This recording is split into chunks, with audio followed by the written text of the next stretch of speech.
My name is Ella Hart, and last night, I thought I was going to die in my own bed. No gunshot. No intruder. No dramatic last words whispered into the dark. Just silence. And the sudden, paralyzing certainty that I couldn't breathe.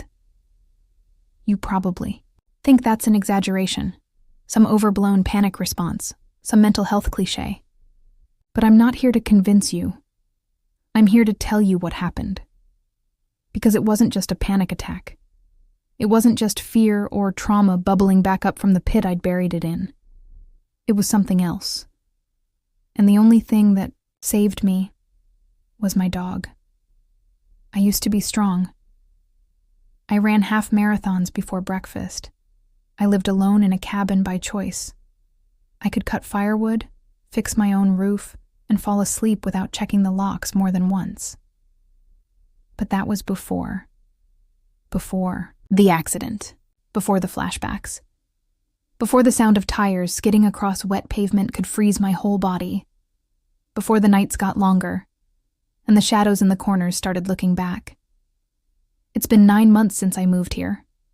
Upstate, near the lake, far from city noise and memories. It was supposed to help. Fresh air, solitude, peace, and it did help. For a while, until the night the air wouldn't go in. It started like every night. T. 2 chapters of a paperback mystery I'd probably read before. Lights out at 11:37. Milo curled up at the foot of the bed, his head resting against my ankle, breathing soft and slow. He always knows when I'm slipping. He's a rescue, like me. We found each other 2 years ago at a shelter I wasn't supposed to visit. I remember looking into his eyes and seeing something strange there. Not just need, but recognition. Like he'd been waiting for me. Like he knew. I named him Milo because it felt safe, familiar. And because he looked like a Milo. Golden, sturdy, gentle. The kind of dog people point at and say, he'd never hurt a soul. And he hasn't. But he's also never behaved the way he did last night. At first, it was just a dream. I was underwater. Not deep, just under the surface. I could see the sky, fractured and glimmering, like sunlight on broken glass. But I couldn't reach it. My arms wouldn't move. My legs felt like stone. And then, a pressure. Something pushing down on my chest. A weight I couldn't lift. A hand, maybe, or a body. I opened my eyes, and the dream didn't end. The room was exactly as I'd left it. Same shadows, same soft hum of the ceiling fan. But my body wasn't responding. I couldn't move. I couldn't breathe. My chest felt caved in, like a wall had collapsed inside me. My hands curled against the sheets, useless. My mouth opened, but no air came. No scream. Nothing. Just pressure, panic, and a single terrifying thought. This is how it ends. Alone, quiet, with no one watching. I don't know how long I lay there. Seconds, minutes, before I felt the bed shift. A soft thump. Pause. Milo. He climbed up slowly, carefully, like he knew something was wrong, like he could feel it. He stepped across my legs, over my stomach. And then, without hesitation, he lay down, squarely on my chest. At first it was unbearable. I thought I'd pass out. His weight pressed directly onto the part of me that felt the most broken. My lungs, my heart, my ribs. It felt like too much. And then, suddenly, it didn't. The weight became a point of focus. Like gravity had a purpose again. His body was warm, solid, real. And as he settled in, slowly lowering himself, tucking his head just beneath my chin, something shifted. My chest stuttered, then opened, and I breathed, sharp, painful, shallow, but air, real, living air. My body unlocked, my hands uncurled, and I started to cry. He didn't move. Not until the shaking stopped, not until the last of the panic drained out of my fingertips. Only then did Milo lift his head, press his nose to my jawline, and give me one small, deliberate lick. I laughed. It was wet and cracked and half-choked, but it was real. "I'm okay," I whispered, even though I wasn't sure if I meant it. He stayed there for a long time, watching me, like he was waiting for the next wave, but it didn't come. That time, I came back. Morning came slow and pale, like the sun was uncertain whether to rise. I made coffee with hands that still trembled. Milo sat by the back door, tail tapping the floor in rhythmic, thoughtful beats. We didn't speak, obviously. But he watched me like he wanted to, like he could, like he already knew what I wasn't ready to say. That something is wrong with me. And it's not just trauma. It's not just panic. It's something deeper. Like my soul is misfiring. Like something is stuck in me, old and unfinished, and it's getting louder. That night, I moved a chair in front of the door. I don't know why. Nothing's ever happened here. There are no neighbors, no cars, no threats. But something in me, ancient, primal, told me I needed a barrier. Milo didn't protest. He followed me room to room, close enough to trip over, silent and focused.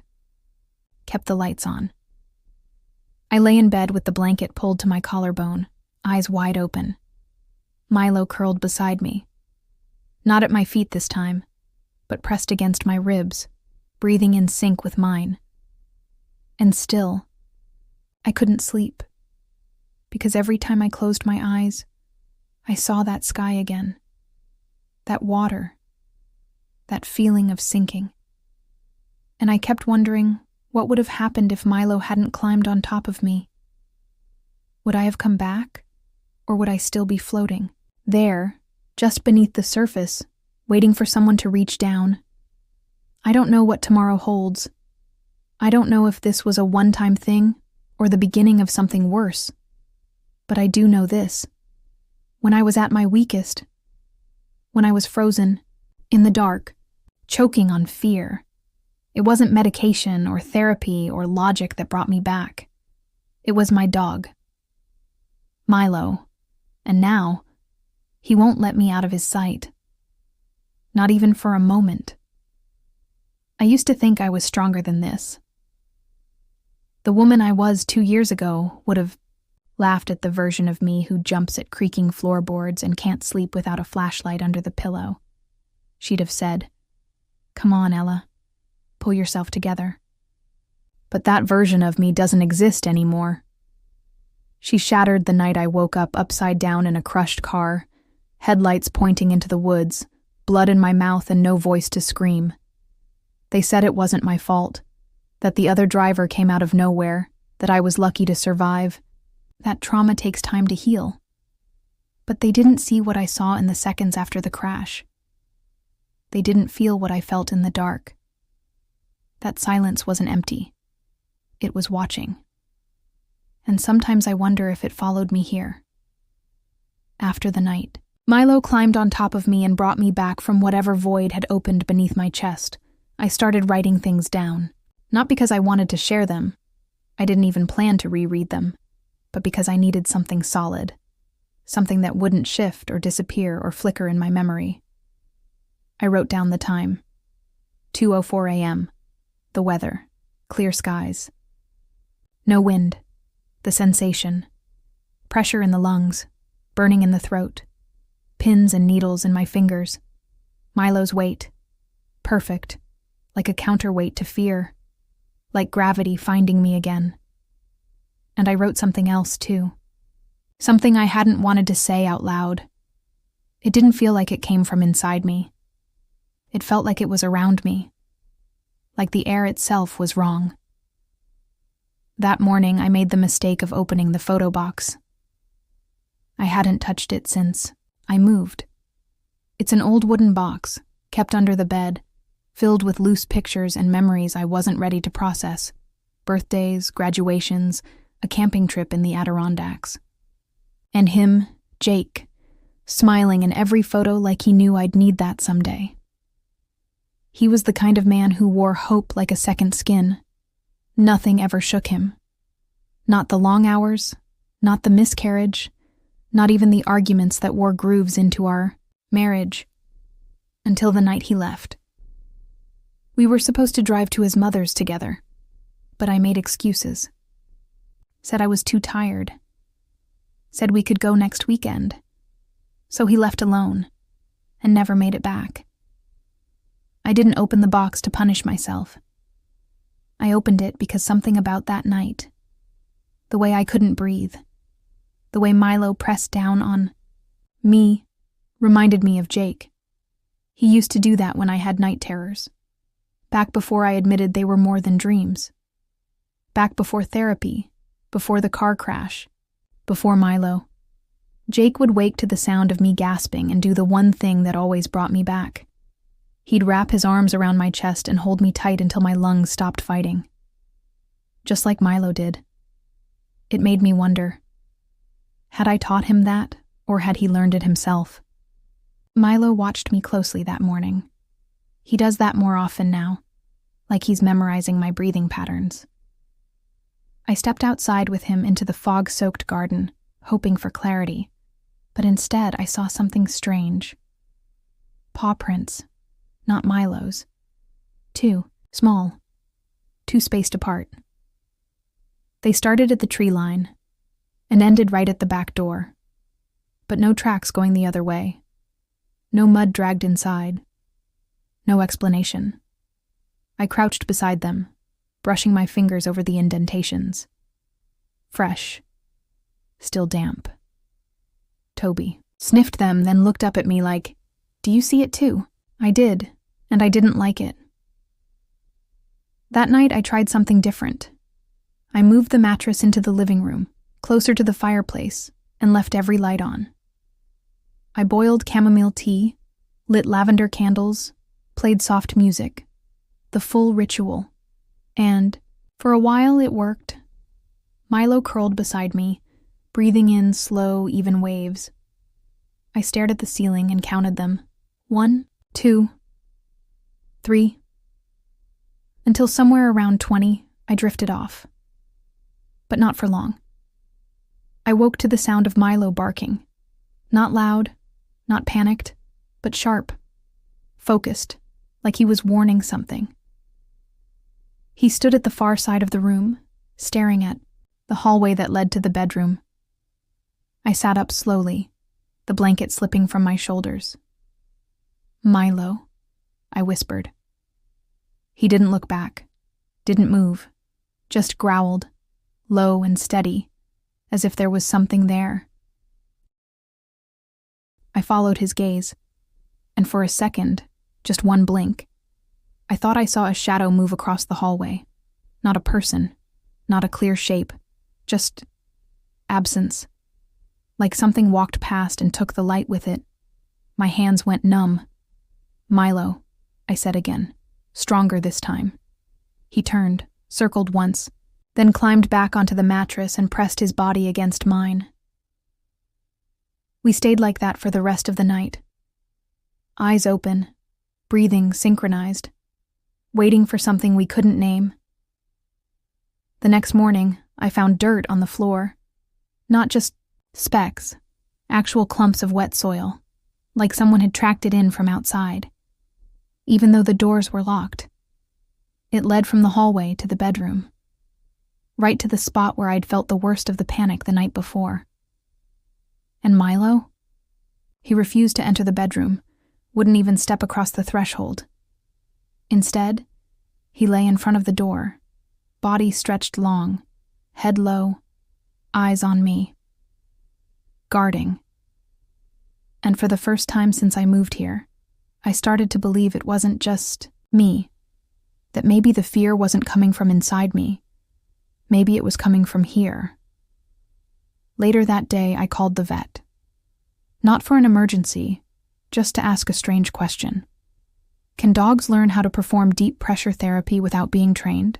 The woman on the phone laughed. Sometimes. Especially rescues. They're surprisingly intuitive.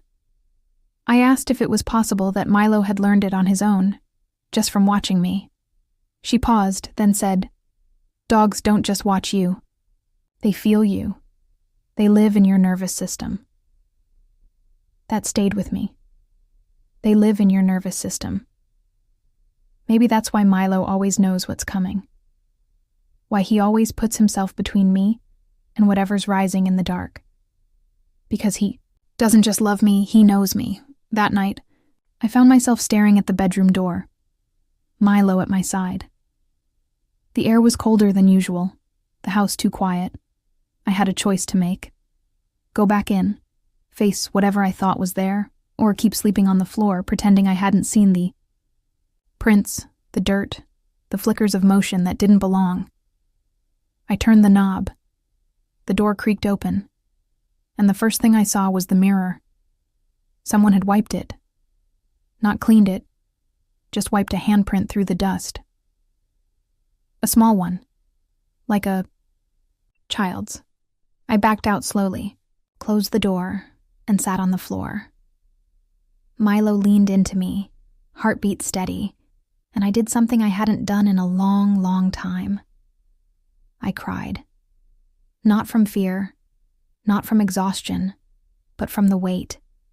The weight I'd carried for years without realizing. It was never mine alone. I used to think I was the one rescuing him. It was a comforting idea, that I had saved Milo from a cage, from fear, from abandonment, that I'd been his miracle. But I don't think that anymore. Not after the last few days. Not after the way he moves before I move. Not after the way he growls at nothing or blocks doors I haven't even decided to open yet. Milo knew something, was wrong before I did, and now I'm starting to wonder, what exactly did I bring home with me? And what is he trying to keep out or in? It started that morning. I woke to the sound of scratching. Not loud, not frantic, just deliberate. From the hallway. Milo wasn't in bed. I sat up slowly, every inch of me tense.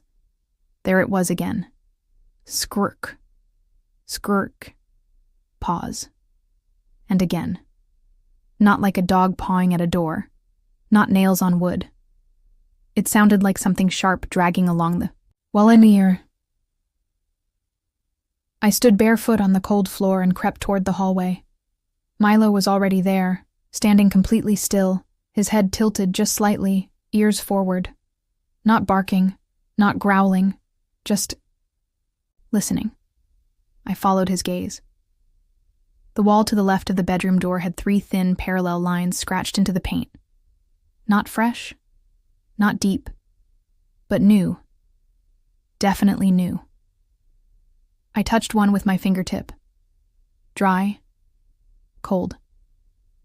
Milo licked my hand gently as if to say, "Don't touch that again." I tried to rationalize it. Maybe I brushed against the wall with something in my hand. Maybe Milo had scratched it in the night. Maybe it had always been there. But deep down, I knew better. Because the scratches were about shoulder height for me, and they curved, not like an accident, like intent. Like writing I couldn't quite read. I didn't sleep again after that. I cleaned, distracted myself, rearranged furniture I had no reason to move. And Milo? He followed me from room to room, always staying just close enough to touch. Like he was tethering me to the earth. By afternoon, I was convinced it had passed. No more sounds. No strange shadows. The mirror still fogged like normal when I boiled tea. Milo even lay in the sunbeam by the window and napped, tongue half out, peaceful. I dared to relax. I even opened my laptop for the first time in days. But when I reached for it, I found something beneath it. A photo. It hadn't been there the night before. I was sure of it. It was one of the old Polaroids from the memory box. I recognized the yellowing edge. But it had changed. Someone had circled my face in red ink 3 times, sloppy loops, as if drawn in a hurry, and scrawled on the back, in jagged block letters, "Stay awake." I dropped it. Milo barked, once sharp and high. I turned, breath frozen, expecting someone behind me. No one. Just the hum of the refrigerator and the too loud silence of the woods pressing against the window. I picked up the photo again and held it to the light. Same image. Me, age 11, birthday cake. But the eyes, they weren't mine. Too wide, too dark, too aware. I shoved it in a drawer and slammed it shut. Milo sat at attention now. And for the first time since I brought him home, his tail was down. Completely down. Later, just before dusk, I took him outside. He usually loves the woods, running just far enough to make me nervous before circling back, ears perked, tongue lolling. But that evening, he refused to leave the porch. He stood frozen at the top of the steps, staring into the trees.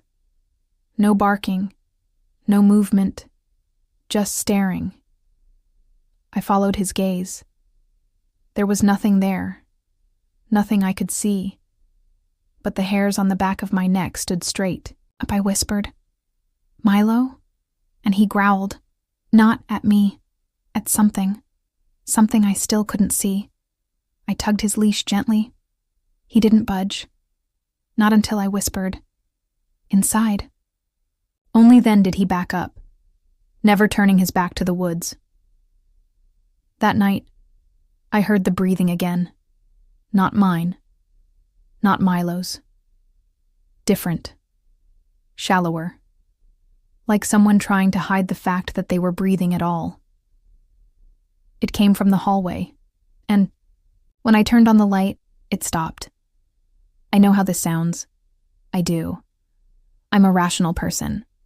I'm not superstitious. I don't watch ghost shows or believe in haunted dolls or any of that nonsense. But something is happening here. Something I can't name. And Milo? He's changing. Not in a scary way. In a focused way. He no longer sleeps through the night. He walks the hallway, silent and alert. He stands in front of the bathroom door like something might crawl through the tile. He waits until I fall asleep before lying down. And if I wake up gasping, which I do, more often now, he's already there, climbing on top of me, not to pin me down, to keep me here. I spoke to my sister on the phone the next day. Just small talk. She asked how the house was. I lied. Said it was peaceful. Said Milo was loving it. She asked if I was still having episodes. I told her no, that it was better now. She asked if I was sure. I said yes. Then Milo walked into the room, dropped something at my feet, and looked up at me. It was the photo. The circled one. I hadn't told anyone about it. But he brought it, placed it there, watched me, like he knew I was lying, like he wanted me to stop. That night, I didn't fall asleep. I didn't try. I just sat in the living room with Milo pressed against my legs, both of us staring into the hallway, waiting. I held the photo, studied it. My face, wrong, too smooth, too empty, like someone pretending to be me. And I realized something I hadn't thought about before. That birthday, it was the last time I saw my mother smile. She'd left a few months later, just gone. No note, just a voicemail saying she needed air. And now, years later, here I was, in the middle of the woods, hearing things that weren't there, being watched by a dog who knew something I didn't. At 3:11 a.m., I got up, walked slowly toward the hallway. Milo followed, close but silent. The mirror had fogged again, but I hadn't used the kettle.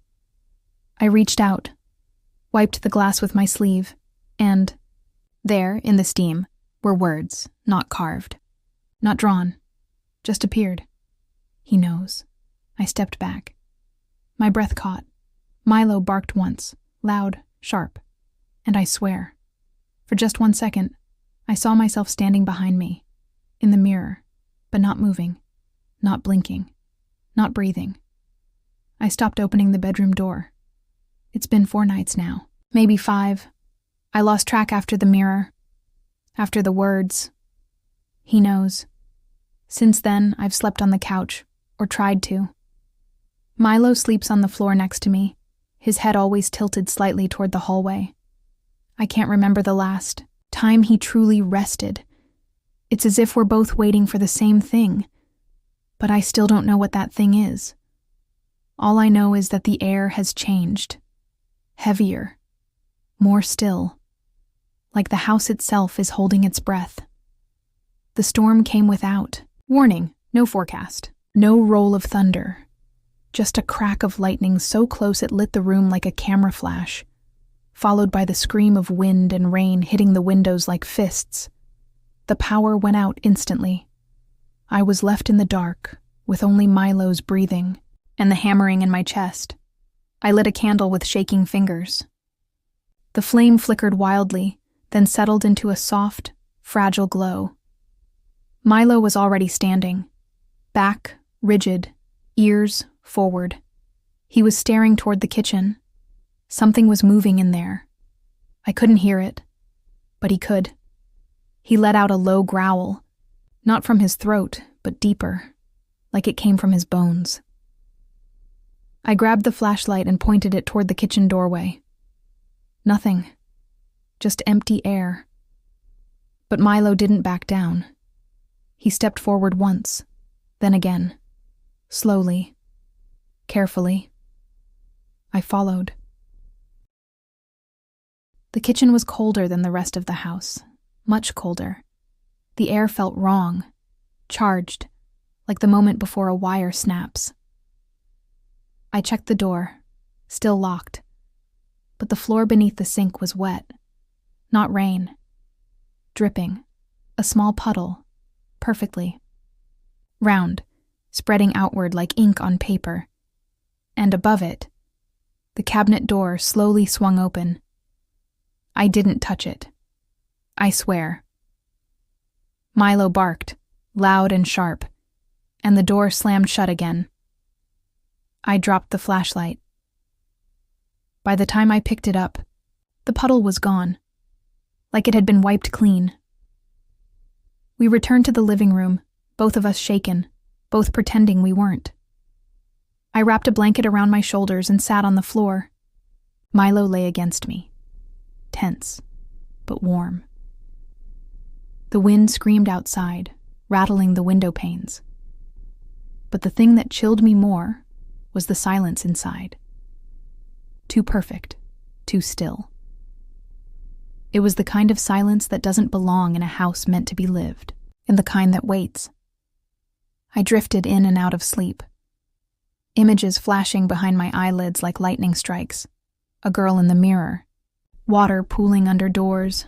Milo barking at shadows that stretched too far. And always that feeling. Like something was pressing against the inside of the walls, trying to get in or out. When I woke again, I couldn't move. Not because of fear. Not entirely. Because I was pinned. Milo was on top of me again. Not lying down this time, but standing. All 4 paws pressed firmly against my chest and hips. I tried to speak, but the weight was too much. Then I realized he wasn't looking at me. He was looking over me, growling, low, continuous. And then I heard it. Footsteps. Soft, bare, slow. In the hallway. Getting closer. The boards creaked one by one, deliberate, as if someone knew I was counting. I gripped Milo's fur. The growl grew louder. He didn't budge, didn't bark, just watched the hallway. I turned my head toward the doorway, just slightly, just enough to see the edge. And there, a hand, fingers curled lightly around the doorframe. Small, pale, motionless. I froze. Milo snarled. The candle flickered violently, then went out. When the power came back on 2 hours later, everything was exactly as it had been, except for the mirror. I didn't want to look, but I did. I had to. The handprint was back, this time 2 of them, both small, both facing inward, like someone had stood behind me, watching, and pressed against the glass. I didn't cry. I didn't scream. I just stared. I felt hollowed out, like a house with no furniture left inside. And then I remembered the journal, the one I had never opened, the one my mother had left behind when she vanished. It was still in the drawer, tied shut with faded string. I untied it slowly, fingers shaking. The first page was blank. The second was not. The dream started again, the one with the hallway and the hands on the glass. I stopped, breathing. She's always standing at the end, but she doesn't move. I think she wants me to look. Jake says it's just anxiety. But what if it's more? Jake. My husband. She had written this when we were still married. Ella sees her too. She doesn't say it, but I know she does. She watches the mirror, like it's speaking to her. I dropped the book. My stomach twisted. So I wasn't imagining it. Not now. Not then. Even as a child, I had seen her. That night, I didn't sleep. I sat with Milo on the porch, wrapped in 2 coats and a blanket, listening to the wind move through the trees. He pressed against my leg, heavy and calm. And for the first time, I whispered the truth, out loud. I don't think she ever left. Milo didn't react, just stayed still, present, watching the tree line like he was waiting. And maybe he was. Maybe he always was. Inside, the hallway was quiet. The walls no longer groaned. The floor didn't creak. But the mirror? The mirror now showed something new. At the bottom in the fog, ask her. The mirror was fogged again. Same soft blur around the edges, same smudges near the center where my fingertips had tried too many times to make sense of it. But this time, it didn't say, "He knows." It didn't say, "Stay awake." It said, "Ask her." 3 simple words, written not like a threat, but like an invitation. I stared at them for a long time. Milo pressed into the back of my leg like a shadow that breathed. Ask who? Ask what? I reached for the mirror, but before I touched it, the words began to fade, dissolving like mist in the sunlight, gone, as if they were never there. That day I didn't pretend. I didn't pretend to eat, or sleep, or work, or smile. I didn't answer my sister's calls. I didn't distract myself with cleaning or lists or staring at my phone like it might explain the silence. Instead, I sat down with the journal my mother left behind, and I kept reading. Sometimes I wonder if I left her alone too long in that house, if something came in through the quiet. She talks to things in the mirror. I thought it was normal, imagination, but now I'm not sure. Jake doesn't see it, not yet. But Ella always sees. The last entry was a single sentence. If I disappear, I hope Milo finds her first. I stared at that line for what felt like an eternity.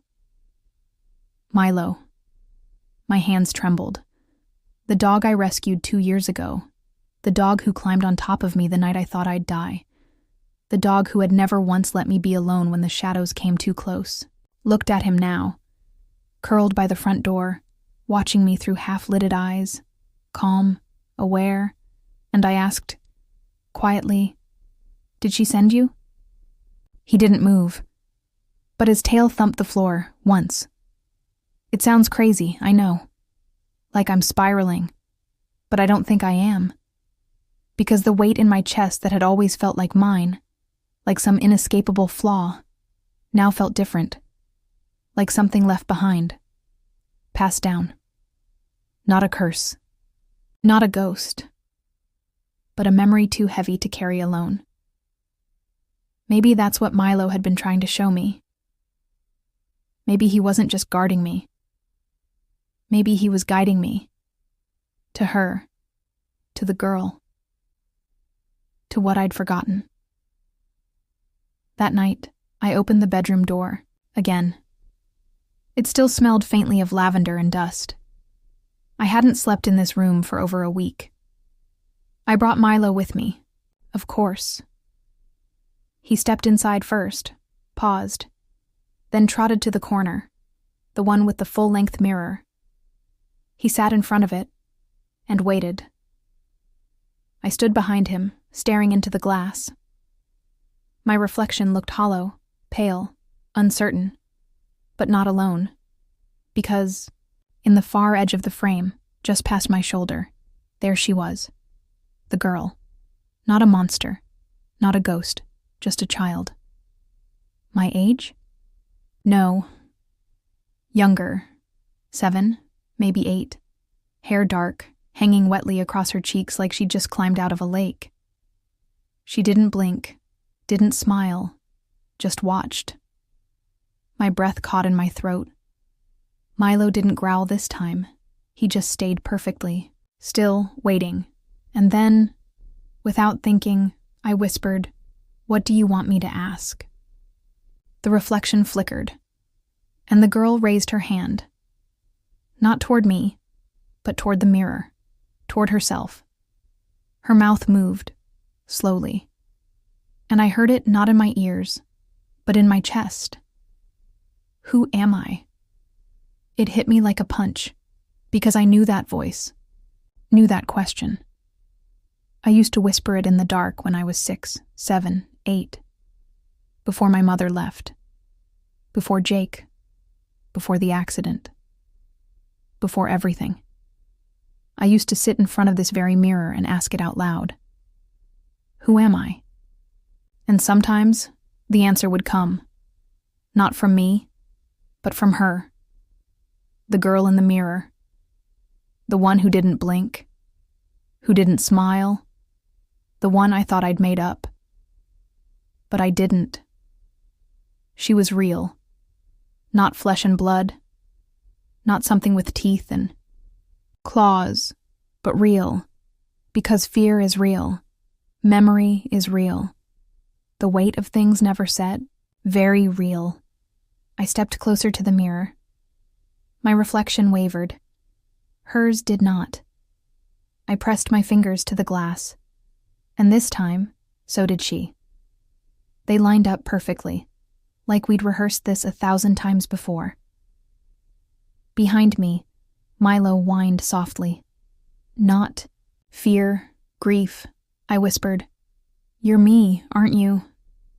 And for the first time, she nodded and mouthed, Thank you. The glass cracked. A single spiderweb fracture blooming from the center of our joined hands. Then she was gone. The reflection showed only me and Milo, breathing, alive, still here. The next morning, everything felt still. Not empty, not haunted, just quiet, like something had finally exhaled. I walked the house slowly, barefoot, feeling the floor like it belonged to me again. Milo followed, tail wagging lazily, no longer tense. The mirror, still cracked, but clean. No fog, no writing, just sunlight and peace. I sat on the porch and watched the wind move through the trees. Milo lay beside me, eyes closed, tongue lolling, and I let myself believe it was over. Not because the house was silent, not because the mirror was still, but because for the first time in years, I was still, breathing, here. And Milo? He knew. He'd always known. So no. This story isn't about a haunted house, or a cursed mirror, or a girl lost to the dark. It's about memory. About the things we bury because they're too heavy to hold. And about a dog who saw what I couldn't, who climbed on top of me not to protect me from something outside, but from the storm I carried within. And he stayed. Every moment. Every breath. Until I was ready to remember who I really was. Until I could breathe on my own again.